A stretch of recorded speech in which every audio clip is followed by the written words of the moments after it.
So I think I would love to see Armored Core, but I think they're too busy working on Bloodborne 2. Like answering all those questions as details, like visually helps. And you ground put it. all that love into it, and then you just give it to us to destroy and swallow no. It's a little bittersweet. I'll say that. Like the tone of the game, you know, it's really cute and fun. Yep. But XCat points out and makes a good point about the backwards compatibility. That's another reason that I really think backwards compatibility isn't coming to the PS4 is because they have PlayStation Now. They spent billions, literally billions of dollars on PlayStation Now, and that's their answer to backwards compatibility. And I don't think they're just going to abandon that so quickly. I do it myself. What's PlayStation Now? seems I actually don't know. Do you remember Gaikai back in the day on PC? On iOS as well. So this is Okay, well there used to be this service. It was called Gaikai, and it was a streaming service for PC. Then basically you could like rent a game or you could buy it, and instead of downloading it to your hard drive, you stream it like Netflix style. So your inputs would be streamed to a server, and those actions would be streamed back to you, and you're playing the game in real time off of a server as opposed to your actual machine. So Sony bought that technology and they turned it into PlayStation Now. So on PS4 you can play a whole library of PS3 games and it's all streamed to you. But the downside is it's a subscription service. You can't do a la carte one at a time.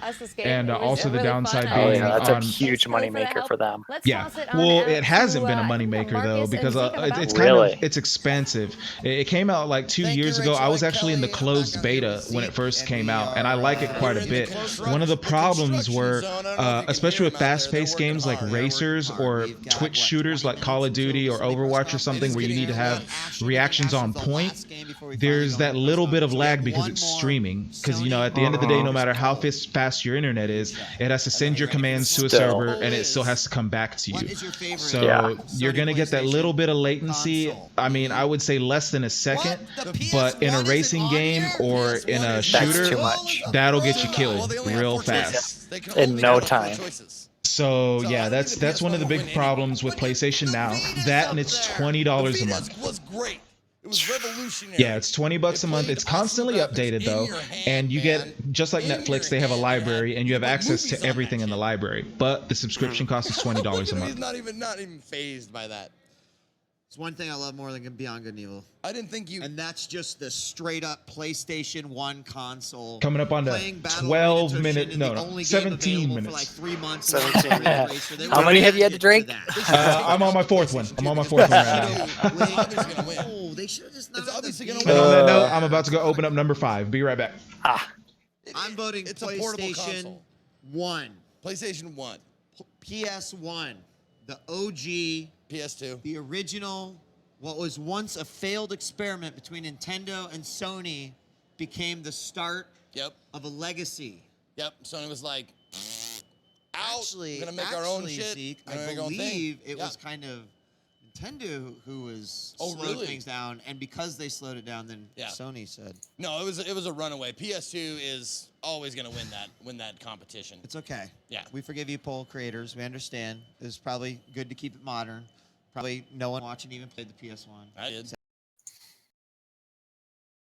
All right, we're gonna wrap. It's time for action, and then it is the Sony PlayStation starting at 6 p.m. Don't forget, we've got the Green Day premiere of the video of Revolution Radio happening at 8. So I'm excited to meet those guys. On them. You ready for some action? Yeah. All right, action coming up next.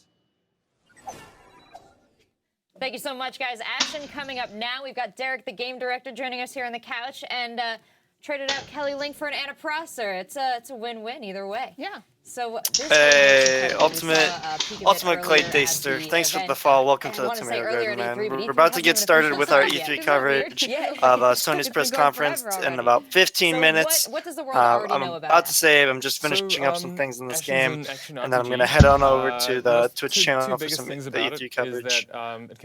We got Lord Scalper, Twitch.tv, Lord Scalper. I'll put it in the chat. I'll put a link in the chat. And Twitch.tv/blue_bomber. At the same time, we've taken a whole bunch I'll of put a link for him in the chat as well. In there, so it's a lot easier for people to find friends to You play got with, the, people to help you out, or to shout out teach you command set and up? do things like that. So that's I kind of how don't. we I take the need to edge do off of that. it a little bit too. How that we've dare really you. crafted very much You're a champion. co-op experience. Did you see what Perry said earlier It's today? easy to find friends. What do you mean? No. How do I do that? All right, boys and We girls, get I to am back. test the contests. So people will just, Yay! And as long as everything works out, then it things gets we try to released do is get to rid of everybody. lobbies, get rid of Oh, do I get to useful test barriers that contests? would, Oh, not get me. people to not be able No, to- you're not a Champions champion. And even more than Oh, that, man. Sorry. I don't know where Gunnar is.